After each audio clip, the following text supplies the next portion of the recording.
नमस्कार दोस्तों, स्वागत है आपका हमारे चैनल पे। मेरा नाम है अनंत सिंह और ये है फिनकोलॉजी।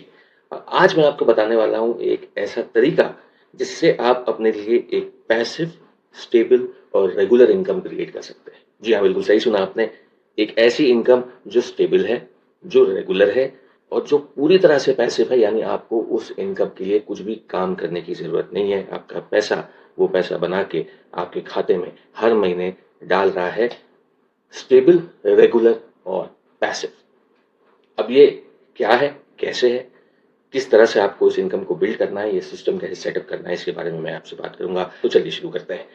तो दोस्तों, जिस इन्वेस्टमेंट की मैं बात यहाँ पे करने वाला हूँ वो है बॉन्ड्स में किया जाने वाला इन्वेस्टमेंट। अब जो लोग नहीं जानते हैं उनको बता दूं कि बॉन्ड्स होता है एक ऐसा इंस्ट्रूमेंट जिसके थ्रू गवर्नमेंट से लेकर कंपनीज तक मार्केट से लोन उठाते हैं। लोन किससे उठाते हैं? मुझसे और आपसे।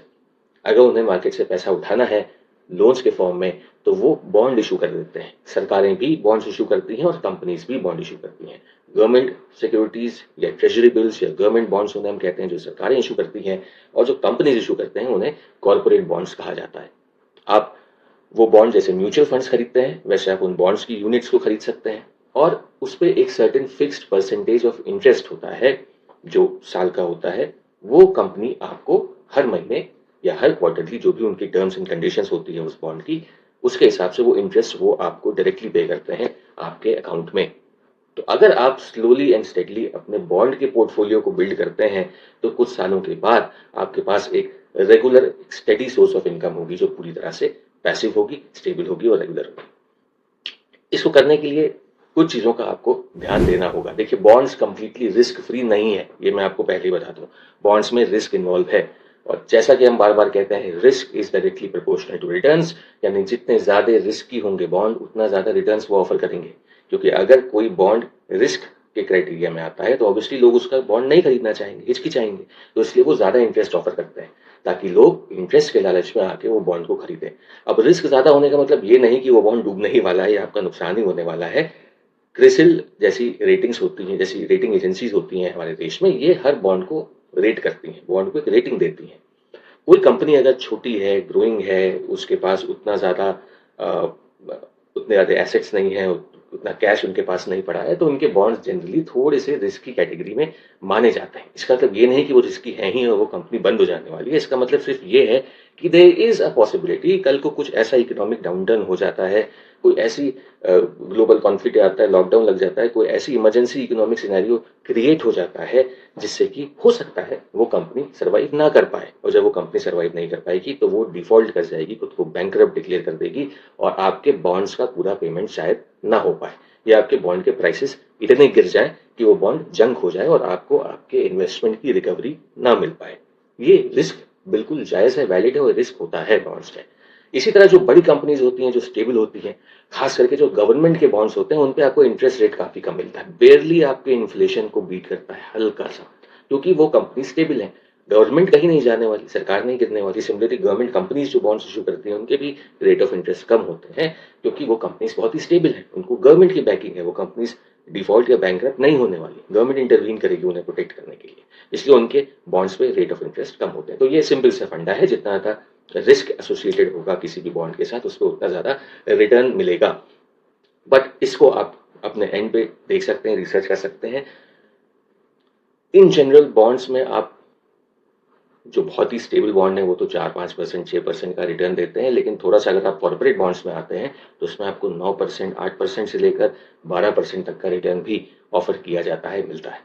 तो आप उस कंपनी के बारे में थोड़ा ड्यू डिलिजेंस करके आप बॉन्ड को परचेज कर सकते हैं। जनरली जो बॉन्ड्स लिस्ट होते हैं तो उनको वैसे भी लिस्ट होने की परमिशन नहीं मिलती अगर कंपनी बहुत ही ज्यादा अनस्टेबल है तो, क्योंकि उसके लिए कहीं ना कहीं आपको सेबी का अप्रूवल लेना पड़ता है और सारे रेगुलेटरी कंप्लायंस आपको पूरे करने पड़ते हैं। तो अगर कोई कंपनी एक्चुअली में स्टेबल नहीं है तो उसको परमिशन ही नहीं मिलेगी बॉन्ड इशू करने की। तो बॉन्ड अगर मार्केट में है, इशू हो रखा है, तो there is a very big possibility वो कंपनी स्टेबल है, वो बॉन्ड स्टेबल रहेगा। बस ये है कि आपको वार्न करने के लिए एजेंसीज उसको एक रेटिंग असाइन कर देते कि भाई हाँ, कल को अगर कुछ अनफॉर्सिन सर्कमस्टेंसेज आते हैं तो ये रिस्क है इस बॉन्ड में, आप इस रिस्क को मान के इसको लेके चलिए। ठीक है, ये उनका फर्ज है और अच्छा है। इससे हमें एक क्लियर कट सिनेरियो समझ में आता है कि कौन सा बॉन्ड रिस्की है, कौन सा नहीं है। बट इस डर के साथ अप्रोच नहीं करना है। अपने बॉन्ड्स के इन्वेस्टमेंट को आपको स्लोली स्टेडली डाइवर्सिफाई करते हुए बिल्ड करना है और एक स्टेडी रेगुलर इनकम बनानी है।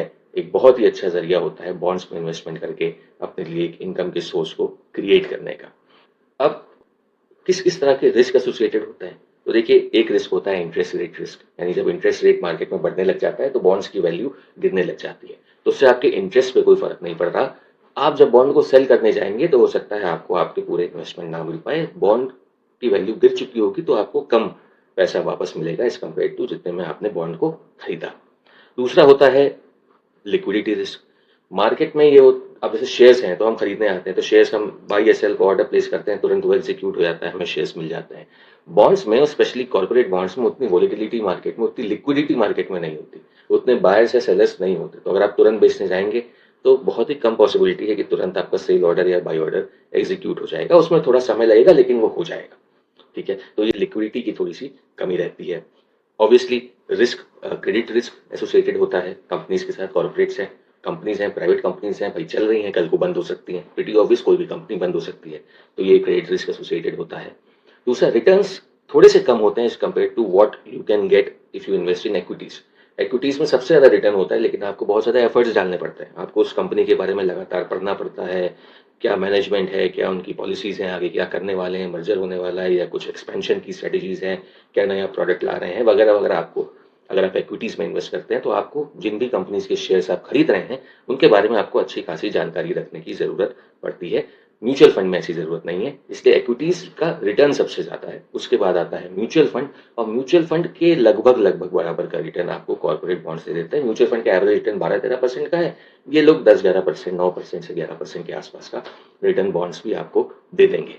इनमें आपको रिटर्न कम मिलेगा लेकिन आपको कुछ मेहनत नहीं करनी, आपको पैसा लगाना है, बॉन्ड की यूनिट खरीदनी है और इंटरेस्ट आपके पास आता रहेगा। एज लाइक एफडी, कि आपने एफडी में डाल दिया, एफडी का मंथली इंटरेस्ट आप ले रहे हैं, बस एफडी से ज्यादा इंटरेस्ट आपको बॉन्ड में मिल जाएगा। जो लास्ट रिस्क है वो ये है कि कैपिटल अप्रिसिएशन नहीं है, आप जो कैपिटल लगा देंगे वो जितने का बॉन्ड खरीद लेंगे उतना पैसा लग जाएगा और उस पर आपको इंटरेस्ट मिलता रहेगा। हाँ, सेल करते वक्त बॉन्ड का प्राइस अगर बढ़ा हुआ होगा, जो कि उतनी ज्यादा पॉसिबिलिटी नहीं रहती है, तो आपको शायद थोड़े ऊपर पैसे मिल जाए, अदरवाइज आप कैपिटल अप्रिसिएशन का ज्यादा केस मान के मत चलिए, आपकी जो इनकम है वो इंटरेस्ट के फॉर्म में। लेकिन इसके फायदे बहुत सारे हैं, स्टेबल है इनकम, किसी भी तरह से मार्केट ऊपर नीचे जा सकता है, म्यूचुअल फंड ऊपर नीचे जा सकता है, आपने पैसे मार्केट में लगाए, फ्यूचर ऑप्शंस में पैसे एक दिन में डूब सकते हैं। बॉन्ड्स में ऐसा नहीं होता, उसमें वो फिक्स रहता है, उसमें जो इनकम आनी है वो आपके पास इंटरेस्ट के फॉर्म में एक स्टेबल इनकम आती रहेगी, उसमें मार्केट ऊपर जाए या नीचे जाए आपकी इंटरेस्ट इनकम पे कोई असर नहीं पड़ेगा। अब आपको बॉन्ड्स किस तरह से खरीदने, क्या खरीदने, कौन से खरीदने, क्या ध्यान में रखना है आपको बॉन्ड्स को खरीदते वक्त। तो देखिए बॉन्ड्स कई तरह के होते हैं, एक तो गवर्नमेंट सिक्योरिटीज होती हैं, ट्रेजरी बिल्स होती हैं, गवर्नमेंट सिक्योरिटीज हम G-Secs कहते हैं, ये जो सरकारें इशू करती हैं बॉन्ड्स वो होते हैं। इनको खरीदने के लिए आपके पास हर कोई ऐसे डायरेक्टली नहीं खरीद सकता, कुछ अप्रूवल चाहिए होते हैं, प्लस उनमें मिनिमम इन्वेस्टमेंट अमाउंट भी काफी ज्यादा होता है, तो एक छोटा रिटेल इन्वेस्टर मेरे और आपके जैसा डायरेक्टली जाके गवर्नमेंट सिक्योरिटीज नहीं खरीद सकता। इसके अलावा जो बॉन्ड्स दूसरे होते हैं जो शेयर मार्केट में, स्टॉक मार्केट में लिस्टेड होते हैं, या जो बॉन्ड प्लेटफॉर्म्स होते हैं, जब बॉन्ड इन्वेस्टिंग प्लेटफॉर्म्स होते हैं उन पर अवेलेबल होते हैं, उनमें आप जाके इन्वेस्टमेंट कर सकते हैं, लेकिन तब आपको रेटिंग्स का ध्यान देना होगा। AAA से लेकर AAA-, BBB ऐसे करके रेटिंग्स दी हुई होती हैं जो उनके रिस्क पोर्टफोलियो को दर्शाती हैं, तो इन रेटिंग्स को देख के आपको अच्छी रेटिंग वाले बॉन्ड्स में ही इन्वेस्ट करना है ताकि वो कंपनी स्टेबल रहे, आपके बॉन्ड्स में जो इन्वेस्टमेंट है वो सेफ रहें, सिक्योर रहें और फ्यूचर में उन इन्वेस्टमेंट्स के लॉस होने के चांसेस कम से कम तर रहें। अब अगला सवाल आता है कि आप कहां से जाके इन बॉन्ड्स को खरीद सकते हैं। तो सबसे पहले आरबीआई रिटेल डायरेक्ट, ये आरबीआई का प्लेटफॉर्म है जहां से आप बॉन्ड खरीद सकते हैं, कोई मिडिल मैन नहीं होता है इसमें, कोई ब्रोकरेज नहीं होता, सीधा डायरेक्ट ट्रांजैक्शन, आप सीधे गवर्नमेंट सिक्योरिटीज वगैरह को परचेज करना है या बड़ी गवर्नमेंट कंपनीज के बॉन्ड्स को परचेज करना है तो आप डायरेक्टली आरबीआई रिटेल डायरेक्ट के प्लेटफॉर्म पर जाके परचेज कर सकते हैं, कोई ब्रोकरेज नहीं देनी पड़ती, कोई कमीशन नहीं देना पड़ता, सबसे ज्यादा legitimate, safe and secure platform RBI retail direct का है। लेकिन इस पे जो भी बॉन्ड्स मिलते हैं जनरली उनमें जो मिनिमम इन्वेस्टमेंट अमाउंट है वो ज्यादा होता है, प्लस आपके पास किसी तरह का सेबी से आई बिलीव अप्रूवल चाहिए होता है इसके पहले कि आप उस प्लेटफॉर्म को यूज कर सके। तो हर किसी के लिए RBI retail direct platform accessible available नहीं है। सेकंड होता है जो स्टॉक मार्केट इन्वेस्टिंग कंपनीज होती हैं, जैसे ग्रो है, जीरोधा है, इन पे जाके भी आप बॉन्ड्स को सर्च कर सकते हैं, आपको बॉन्ड मिल जाएंगे। जनरली उन पे अच्छी रेटिंग वाले बॉन्ड्स ही मिलते हैं, इसलिए उन पे जो रिटर्न होता है, जो इंटरेस्ट वो दे रहे होते हैं, वो थोड़ा कम होता है, बट 8 से 9% का रिटर्न आपको मिल जाना चाहिए। तीसरी होती है ऑनलाइन बॉन्ड इन्वेस्टिंग प्लेटफॉर्म्स, जैसे आजकल हम देखते हैं विंट वेल्थ है, IND मनी है, स्टेबल मनी है, इस तरह से कुछ प्लेटफॉर्म्स हैं जिन पे अगर आप जाएंगे तो आपको कॉर्पोरेट बॉन्ड्स लिस्टेड मिल जाएंगे, जिनकी जो 9% से लेकर 12% तक इंटरेस्ट ऑफर कर देते हैं, क्योंकि उनकी जो रेटिंग है, जो सिक्योरिटी रेटिंग है, वो थोड़ी सी नीचे होती है, इसलिए वो ज़ेरोधा और ग्रो जैसे प्लेटफॉर्म्स पे नहीं लिस्ट हो पाते, वो यहाँ पे लिस्ट हो जाते हैं। तो इन प्लेटफॉर्म्स पे भी जाके आप इनकी रेटिंग को चेक करते हुए, इनके पोर्टफोलियो को चेक करते हुए, इनकी प्रोफाइल को चेक करते हुए, अपना खुद का ड्यू डिलिजेंस करते हुए अपने पसंद के बॉन्ड में इन्वेस्ट कर सकते हैं। ये सब चीज़ें करने में ध्यान आपको सिर्फ कुछ चीज़ों का देना है। पहला कि रेटिंग क्या है बॉन्ड की, अच्छी रेटिंग वाले बॉन्ड्स में ही इन्वेस्ट करना है। दूसरा YTM यानी यील्ड टू मैच्योरिटी क्या है, यानी आप जब बॉन्ड में इन्वेस्ट करते हैं तो उसके पूरे टेन्योर में जब तक कि आप इन्वेस्टेड रहते हैं, आपको कितना रिटर्न जनरेट करके ये बॉन्ड देगा, ये कंपेयर करके इन्वेस्ट करना जरूरी है। तीसरा, आपको इंटरेस्ट रेट मूवमेंट्स पे ध्यान देना है और आपकी क्या टैक्स लाइबिलिटीज बन रही हैं, इन पे आपको ध्यान देना है। तो ये बेसिक चीजें हैं जिन पे आपको ध्यान देना है। ये आप ऑब्वियसली करते, अगर आप कोई इक्विटी शेयर खरीदने आते हैं या कोई म्यूचुअल फंड खरीदने आते हैं, तब भी आप ये काम करते ही, बॉन्ड्स में भी यही काम करना है। और एक सावधानी जो आपको बरतनी है वो ये है कि बॉन्ड्स में इन्वेस्ट करते वक्त किसी भी एक बॉन्ड, ये बेसिक सी चीज है, ये आप हर किस्म के इन्वेस्टमेंट में इस चीज को डिप्लॉय करते हैं कि एक ही तरह के बॉन्ड में सारे पैसे नहीं डाल देने हैं। डाइवर्सिफाई कीजिए अक्रॉस मैच्योरिटीज, जैसे 2 साल की मैच्योरिटी वाले बॉन्ड है, 1 साल की मैच्योरिटी वाले बॉन्ड है, कुछ 6 महीने की मैच्योरिटी वाले बॉन्ड होंगे, तो अपने सारे पैसे को उठा के 2 साल के लिए मत फंसा दीजिए। कुछ 2 साल वाले में डालिए, कुछ 1 साल वाले में डालिए, कुछ 6 महीने वाले में डालिए।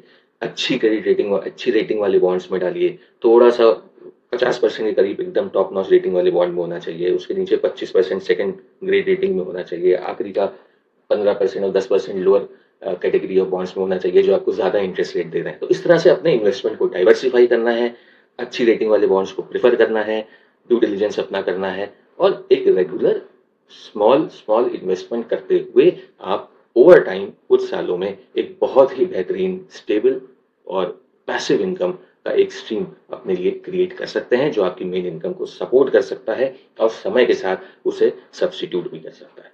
तो ये था बॉन्ड्स में कैसे इन्वेस्ट करना है, इसके बारे में मेरा वीडियो। आशा करता हूं कि आपको समझ में आया होगा, कुछ जानने और सीखने को मिला होगा। अगर आपकी कोई क्वेश्चंस हैं, कोई क्वेरीज हैं, तो उसे कमेंट सेक्शन में जरूर मेंशन कीजिए। इन सब प्लेटफॉर्म्स के लिंक्स वगैरह आपको वीडियो के डिस्क्रिप्शन में मिल जाएंगे। You can go and check out Zerodha और विंट वेल्थ और स्टेबल मनी, जिधर भी जाके आपको बॉन्ड्स को चेकआउट करना है, अलग अलग तरह के बॉन्ड और उनके लिंक्स आपको इस वीडियो के डिस्क्रिप्शन में मिल जाएंगे, तो उसे चेक कीजिए और बॉन्ड में इन्वेस्टमेंट को शुरू कीजिए थोड़ा थोड़ा। ऐसा नहीं है कि अपने सारे इन्वेस्टमेंट को बॉन्ड में ही कर दीजिए, थोड़ा FD में रखिए, थोड़ा म्यूचुअल फंड्स में रखिए, थोड़ा बॉन्ड में डालिए। एक इनकम स्ट्रीम बनती रहेगी, कुछ साल बाद आपको एक अच्छी इनकम जनरेट करके देने लगेगा, क्या ही बुरा है इसमें।